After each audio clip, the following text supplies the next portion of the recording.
Welcome back to Our Community. Susie Thomas visiting with Judith Kukla from Agape Christian Counseling, talking about some interesting stuff this morning, the temperament factor, and we're going to get into brain health. But before we do, Judith, we talked about sometimes these temperaments don't mix very well. So what kinds of problems could come from that? Well, we must identify the parts of our temperament that are causing our problems. Mm-hmm. And the problem is caused by meeting a temperament need in an ungodly way. Then we can replace it with a godly method, and that's where the counseling comes in. Now, unmet needs become our weaknesses. Yes. So that's where it begins. You know, spiritually, a man becomes exhausted when he spends a lifetime searching for God, trying to earn his love by following a long line of meaningless religious laws and vain rituals. He becomes spiritually weary. When all his efforts have been exhausted, still he finds no peace in his soul, no joy in his life, and God is still far away and an unattainable being. Could we say that this is a person who's not happy with himself, and if he's not happy with himself, he's not going to be happy with his work or his marriage or his relationships Correct. Or anything else? It just has tentacles, doesn't it? Right, it's exactly true. So what's he to do? Well, to be honest with you, the complete balance is the issue of the inner man. And until they look at the places, take them one by one, where their weaknesses have become a problem and causing problems in their life because they're not managing them properly, because they don't even usually know what they are, they're going to continue to struggle. Are there some basic needs that we could boil it down that a man needs this, a woman needs this, and if those are not being met, then you're absolutely right. Suddenly that's the only thing that a person wants is that need that's not being met. It's really not that simple. There are so many different types of combinations. Mm-hmm. You know, we hear about temperament. Tim LaHaye, in our time, Tim LaHaye did the most recent work on temperament. He's written 4 books on it. Mm-hmm. And, you know, what I have to say is that we're all like a puzzle, and each person is tailor-made. So we have to take all the components and we have to look at them, because after you put through a temperament test, there are 7,000 different kinds of combinations.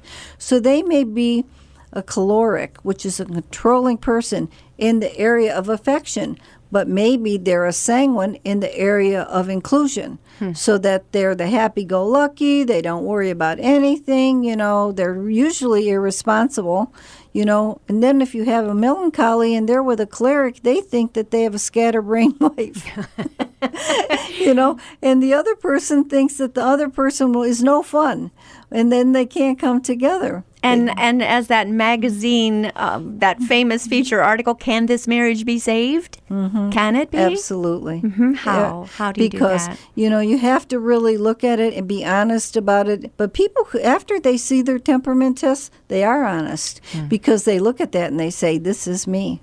You know, I never thought about this. But then they look at it and they say, and then they can keep it forever, so they study it. And then they know.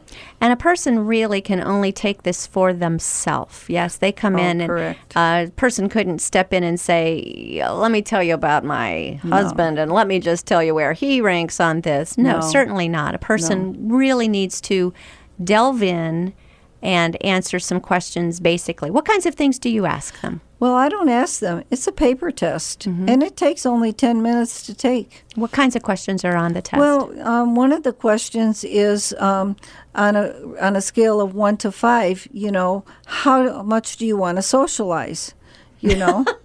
Okay. Mm-hmm. Yeah. And then some tests, some are how often do you want to really indulge in conversation. Mm-hmm. So all those things, they put it together and they come out. It's amazing how only 10 minutes can be this accurate. And after just saying that, I think I could answer this for my husband, but that's okay. That's all right. It's fascinating information. As we were saying, really good for people during premarital counseling to be able to go through this. Correct. Why is it Judith, and this is a rhetorical question, I guess, that these tend to be not the things people talk about during that dating courtship type period before marriage, when these are the very things that they should be talking about? Well, it's kind of deep, and people really don't understand. And that's part of the problem, that people don't even go into the depth of what their personal needs are. Now, I want to tell you about the proven success rate. Please. It's 93.4%. It's based on therapy with over 7,000 counselees. And that is people who have been having trouble because of their temperaments, getting them to mesh at the workplace or whatever. It's people that are struggling with anything. They come in no matter what, whether they're in a relationship or not. They just really want to have more peace in their life. Mm-hmm. I think now, as from the employer's perspective, it's very terrifying to be making a hire. You have just a couple of minutes with someone, and you're supposed to be able to ascertain whether or not this is the person with not just the skills, the work skills, the workplace skills you need, but also the people skills, and to be able to know if they will fit in with the rest of the gang that's already there. Now you're balancing lots and lots of temperaments. Any advice for that employer who's having to make a hire? Well, the position that they put this person in should really be based on their temperament. You know, no matter how much education someone has, no matter what their background is and experience, it will not go well if their temperament is not in alignment with what the position is. Mm-hmm. That's so fascinating, because I know precisely of a situation where a person didn't have any of the computer skills, any of the anything. They were hired based on their temperament, and they were fantastic. Mm-hmm. That's true. That's just how it exactly goes. why they were hired, because they had the right temperament for what that position was requesting, or requiring, rather. So interesting. Let's talk about hobbies. You mentioned that's interesting. Mm-hmm. People can end up in the wrong hobby. Well, people like to do, based on their temperament, things that bring them peace. Now, I'm going to just give you an example. If you say to me, what is your hobby? And I will say, I learn. That's all I do. And people will say, you know what, you're a workaholic. You never stop. You never quit. But that's the way I regenerate. Mm-hmm. That's where I find peace. It's what I like to do, How important is having a hobby in our lives? Everybody has a hobby, believe it or not. I mean, everyone's going to fulfill their interest, and if they don't, then they're really not going to be happy. I'm going on to decision making then. Mm-hmm. That kind of leads that, because we are constantly making choices, aren't we? Yes. In hobby, in career, or a job, in who you marry. Decision making. Tell us where the temperament factor fits in there. It's huge. It's probably the largest area that needs to be looked at, because some people don't want to make a decision about anything. Now, if you put somebody in a managerial position and they don't want to make decisions, you'll be able to see that on their temperament test. Would you put that person there? No, you better not put that person there. They need support. It will specifically say in the temperament test, these people need other people to help them make decisions. Or it'll say, this person doesn't want any input. This person, you just show them the facts and they can make the decision, and it will be a sound decision because of this person, the way they think. So it is critical. I've heard of companies taking prospective hires out onto a golf course and playing 18 holes with them, and say that they are able to learn more about that person's temperament by the end of those 18 holes, which now makes so much sense, does it not? It does. It's like a microcosm of life. I think it's excellent, and I think that you have to do that. You really have to spend time with people to understand who they are, because people don't even understand who they are. What advice would you give someone who needs to tinker with their temperament, or at least be able to navigate in relationships, on the job, at home, and so forth, where the temperaments are colliding?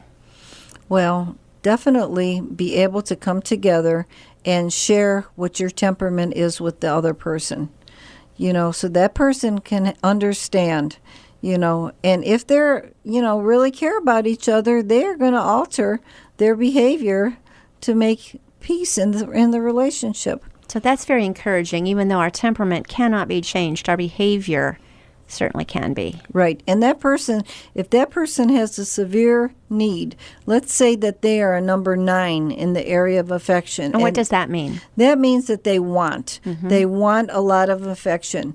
And it'll even tell you, no matter how many times you tell this person you love them a day, it'll never be enough. That'll even come out in a temperament test. The other person needs to understand that so that they can just really try to help in that area. Something else that you want to be sure you get a chance to talk about today is brain health. I do. And something coming up. Tell us about that, please. Okay. We're going to be offering for the months of August and September, we're going to offer a series, and it's by Dr. Amen. We're going to discuss the series about Change Your Brain, Change Your Life. How do we do that? Well, I'll just break it down real quick. We're going to meet from 3 o'clock to 5 o'clock in Alliance at the Agape office, and we're going to talk about the magnificent mind at any age. We're going to talk about Change Your Brain, Change Your Body, the brain in love, use your brain to change your age, and unleash the power of the female brain. It is fascinating because Dr. Amen, I don't know if you've ever seen him, but he's on public television, and he's brilliant. So it's possible, you always hear people say, oh, you're only as young or as old as you think you are. There's something to that, yes? Absolutely. And not only that, there are things that we can do, and we should incorporate them to make sure that our brain is the best that it can be, because everything in our life is going to follow our brain, our physical health. This is so good. All right, give us information on how to attend this and a website where we can go for more. Okay. You can see everything that we offer at our website, agapecounseling.us. And on there, it'll show you what we have. And then our phone number is 330-764-4000. And the brain health begins again when? The first Saturday in August. All right, terrific. Judith Kukla, thank you so much for joining us in our community. You're welcome. Thank you for having me.